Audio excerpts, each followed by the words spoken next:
हाँ, तो ये बात कर रहे थे हम लोग ठोस का। अब ठोस, द्रव और गैस आप जान ही रहे हैं कि ठोस किसे कहते हैं, इसका आयतन आकार निश्चित होता है, वो ठोस है।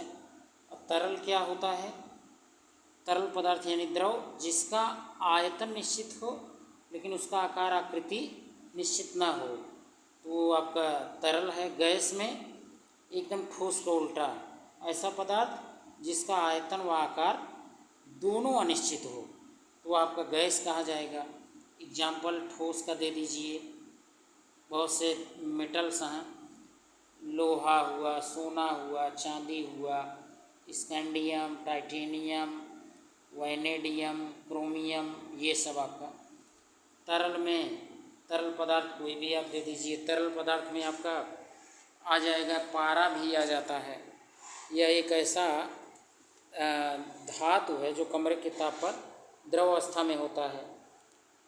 इसके अलावा जल है, केरोसिन है, मिट्टी का तेल, बहुत से एग्जाम्पल। गैस में आप जानते हैं बहुत सी गैसें हैं, जैसे आप देखेंगे तत्व के रूप में देखेंगे तो आपका ये हाइड्रोजन है, नाइट्रोजन है, ऑक्सीजन है, ठीक, ये सारी गैसें ही हैं।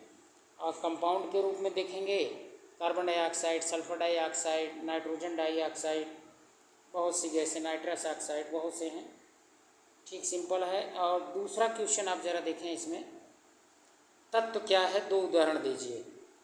तत्व आपको पता है, जैसे समान प्रकार के परमाणुओं से मिलकर तत्व बना होता है। तत्व में आपका हाइड्रोजन आ जाएगा, हीलियम आ जाएगा, lithium, beryllium, boron, carbon, nitrogen, oxygen, fluorine. अब तक ज्ञात कुल तत्वों की संख्या कितनी है, 118। बहुत से एग्जाम्पल दे सकते हैं। तीसरा प्रश्न आप जरा देखें, तीसरा यहाँ दिया है परमाणु द्रव्यमान इकाई को परिभाषित करें। तो आप जानते हैं कार्बन 12 के एक परमाणु के द्रव्यमान के 12वें भाग को एक AMU कहते हैं, है ना, एक AMU आप कहते हैं। तो AMU उसी को शॉर्ट फॉर्म में कहते हैं, परमाणु द्रव्यमान इकाई को। तो सिंपल निकाल सकते हैं। और कार्बन 12 के एक परमाणु का द्रव्यमान कितना होता है, देखें थोड़ा सा जैसे लिख रहे हैं ना, तो हाँ अभी तो ठीक हो गया, समझें तो यही एक AMU, ये थोड़ा चल नहीं रहा, समझ लीजिए, सुन लीजिए, ठीक।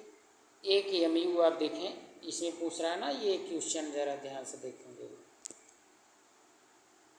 तीसरा देखिए, एक तीसरा क्या, हाँ तीसरा ही है।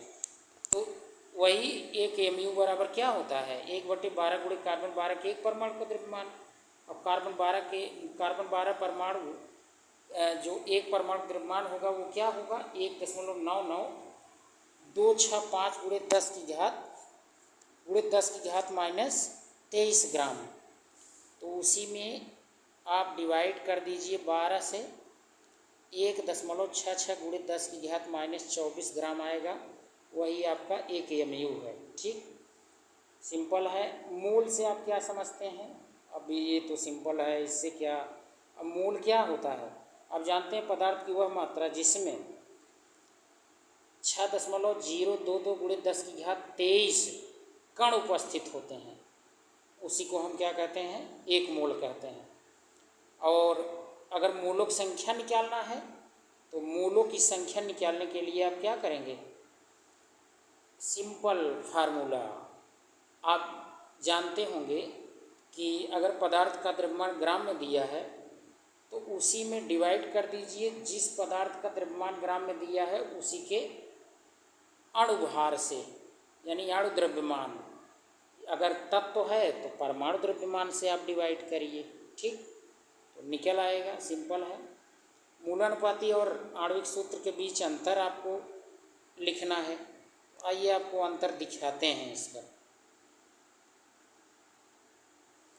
हाँ तो देखिए ज़रा अंतर यहाँ आपको देखने को मिलेगा कि सबसे पहले तो वही डेफिनेशन है, परिभाषा, यहाँ एम्पिरिकल फार्मूला और यहाँ ज़रा देखिए मॉलिक्यूलर फार्मूला। एम्पिरिकल फार्मूला क्या होता है? तो empirical formula is the simplest form of formula that we can write for a molecule. किसी हम मॉलिक्यूल का अगर सबसे सरलतम जो उसका फार्मूला बन सकता है वही एम्पिरिकल फार्मूला हो जाएगा। और मॉलिक्यूलर फार्मूला क्या है? Molecular formula is the molecular formula showing the type of atoms and number of each atom connected in the molecule. मतलब सभी उसमें जितने परमाणु जुड़ सकते हैं वो उसका मॉलिक्यूलर फार्मूला यानी आणविक सूत्र होगा। और थियरेटिकली अगर समझें, डेफिनेशन हो गया, ये gives the simplest ratio of atoms in A molecule. इसी मॉलिक्यूल में सिंपलेस्ट अनुपात है, सबसे सरलतम अनुपात देता है। और ये क्या देता है? ये gives the exact number of each atom in A molecule. किसी मॉलिक्यूल में कितने एग्जैक्ट यानी एकदम स्पष्ट रूप से कितना नंबर है उसको बताता है। ठीक, नेक्स्ट देखें ज़रा, मॉलिक्यूलर मास के अकॉर्डिंग देखेंगे तो ये देखिए, can not get the exact molecular mass. इसका एग्जैक्ट मॉलिक्यूलर मास हम नहीं जान सकते, किसका? मूलानुपाती सूत्र का। जबकि आणविक सूत्र का can get the exact molecular mass, एकदम एग्जैक्ट मॉलिक्यूलर मास निकाल सकते हैं। और इसके बारे में क्या हम भविष्यवाणी कर सकते हैं? Can predict the type of atoms in ionic compounds and the repeating unit in A polymer. मतलब उसी के रिपीटिंग यूनिट से ये एक पॉलीमर बना देता है। और इसमें ज़रा देखिए क्या होता है, can predict oxidation numbers of atoms. इसकी सहायता से हम क्या कर सकते हैं? ऑक्सीकरण संख्या को प्रेडिक्ट कर सकते हैं। ठीक, अब ये आयनिक कंपाउंड में इसकी रिपीटिंग यूनिट हो जाता है, लेकिन इसमें हम इसके मॉलिक्यूलर जो मॉलिक्यूलर उसका फार्मूला होगा उससे हम ऑक्सीकरण संख्या निकाल सकते हैं। ठीक है, किसी रिएक्शन में। और एंड प्रोडक्ट ऑफ रिएक्शन यानी कि अंतिम उत्पाद। और इसका यूज क्या है ज़रा देखें एम्पिरिकल फार्मूला का। For simple molecules, crystalline ionic compounds और पॉलीमर्स ईटीसी, इन सब में इसका यूज होता है। जबकि मॉलिक्यूल देखें मॉलिक्यूलर फार्मूला में फॉर कोवैलेंट कंपाउंड, मतलब ये सहसंयोजी कोई यौगिक अगर है तो उसमें ये उपयोगी है, बट लेकिन not for micro molecules and ionic compounds. यह बड़े, माइक्रो मतलब बड़ा, जिसे आप कहते हैं स्थूल अणु यानी बड़ा अणु, और आयनिक कंपाउंड के लिए ये कोई यूज में नहीं होता। तो इस तरीके से आप ये अंतर भी समझ गए हैं।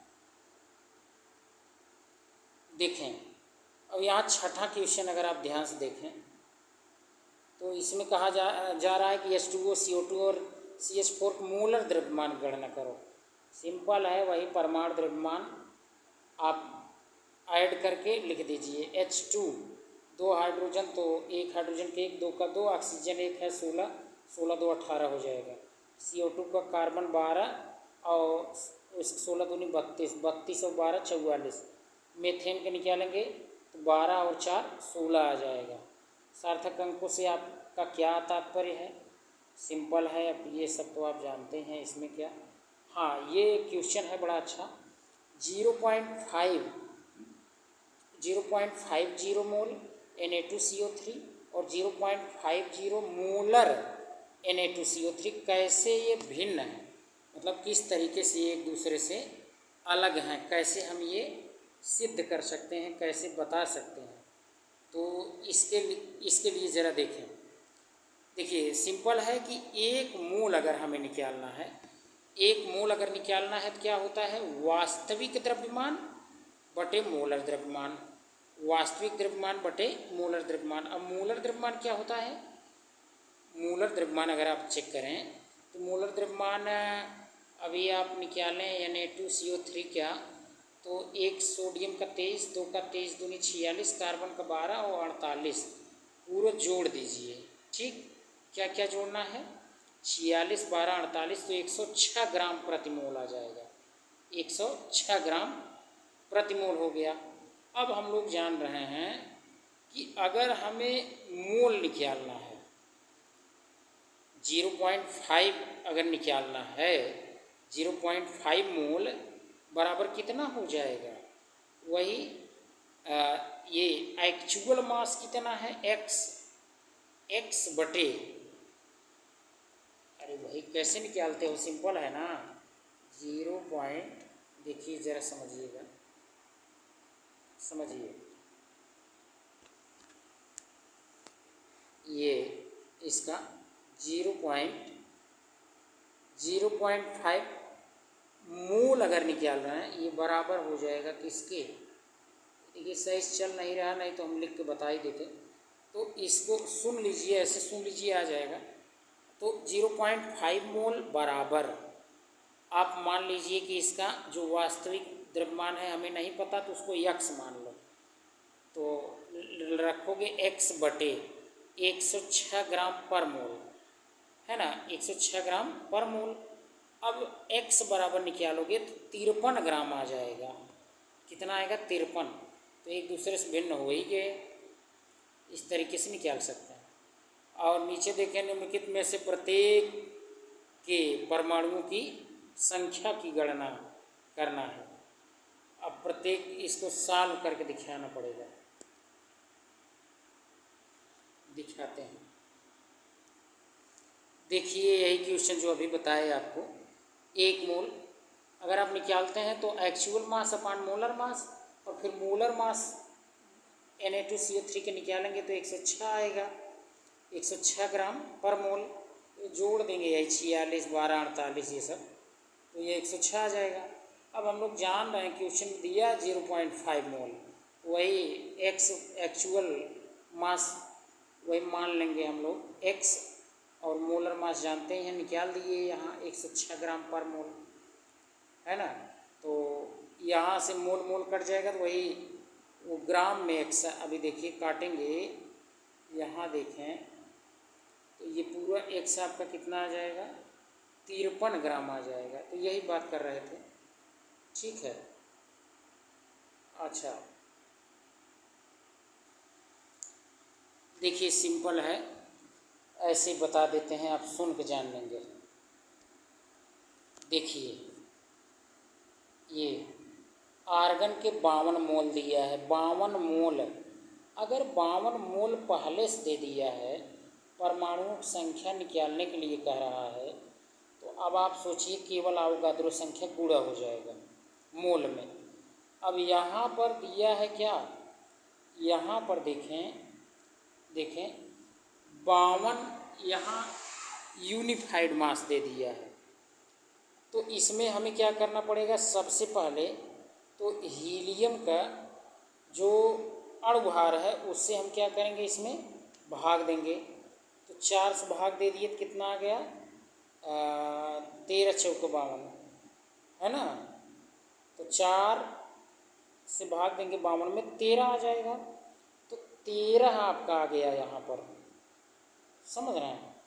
अब इस तरीके से अभी अगर हमें निकालना हुआ हीलियम के 52 ग्राम में, 52 ग्राम के लिए सबसे पहले 52 में भाग देंगे 4 से, और जितना आएगा मोल आएगा, अब मोल में फिर अवोगाद्रो संख्या से गुणा कर देंगे, तो सिंपल इस तरीके से कर सकते हैं।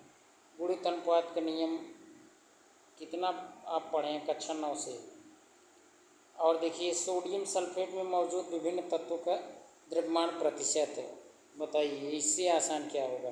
सोडियम सल्फेट मतलब Na2SO4, Na2SO4 में, अब आप इसमें देखिए उसमें किसका किसका निकालने के लिए कह रहा है, विभिन्न तत्वों का, तो निकालिए विभिन्न, जिस तत्व का निकालना है उसका द्रव्यमान ऊपर रखिए और बटे पूरे सोडियम सल्फेट का अणुभार और गुणे 100, जिस तत्व को निकालना है उसी को रखते जाइए, निकलता जाएगा, ठीक।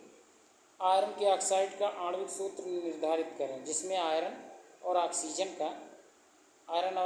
का द्रव्यमान प्रतिशत क्रमशः दिया गया, तो इसका सूत्र एफ है, Fe2O3 आ जाएगा। ठीक, सॉल्व कर लेंगे, सिंपल है, या हम इसको दिखाई देते हैं। देखिए, अब जैसे सिंपल है कि 69.9% था और 30.1%, 30.1% ऑक्सीजन है और 69.9% आयरन है, और ये 100 ग्राम ऑफ आयरन ऑक्साइड में है। तो स्टेप बाय स्टेप इसको सॉल्व किया जाता है। Calculation of number of moles पहले निकाल दीजिए, तो आप जान रहे हैं उसका द्रव्यमान और आयरन का वही परमाणु द्रव्यमान, मोलक संख्या 1.25 आ गया। अब number of moles of oxygen present in 100 gram of iron oxide, तो उसके लिए वही उसका द्रव्यमान और बटे ऑक्सीजन का आप उसका अणुद्रव्यमान रख लीजिए, तो 1.88 मोल आया। अब सेकंड स्टेप में ratio of number of moles of iron और number of moles of oxygen का दोनों का अनुपात निकालेंगे, तो 1/1.5 आ गया।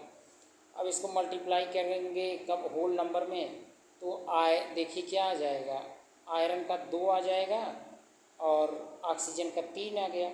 तो फार्मूला वही यहाँ पर आपको देखने को मिल रहा होगा, बन गया Fe2O3।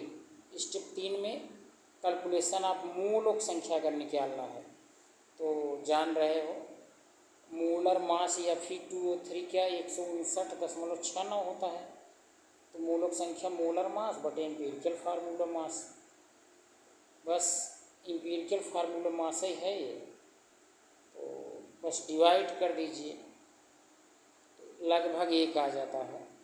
इस तरीके से हो जाएगा। ये सूत्र पूछा था इसका, तो आप समझ गए होंगे इसका सूत्र कितना आ जाएगा, Fe2O3। डाल्टन परमाणु सिद्धांत जानते हो, कक्षा 9 से पढ़ रहे हो।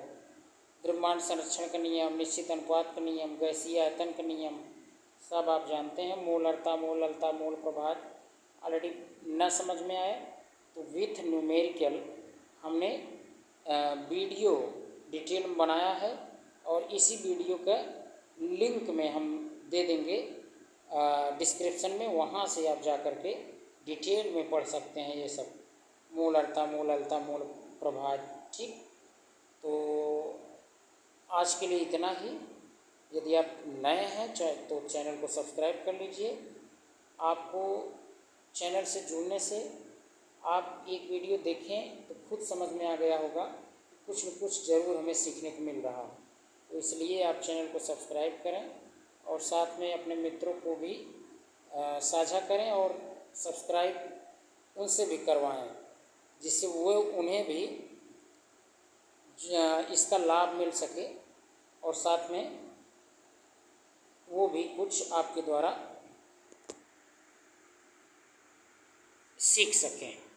ठीक है, तो आज के लिए इतना ही, धन्यवाद।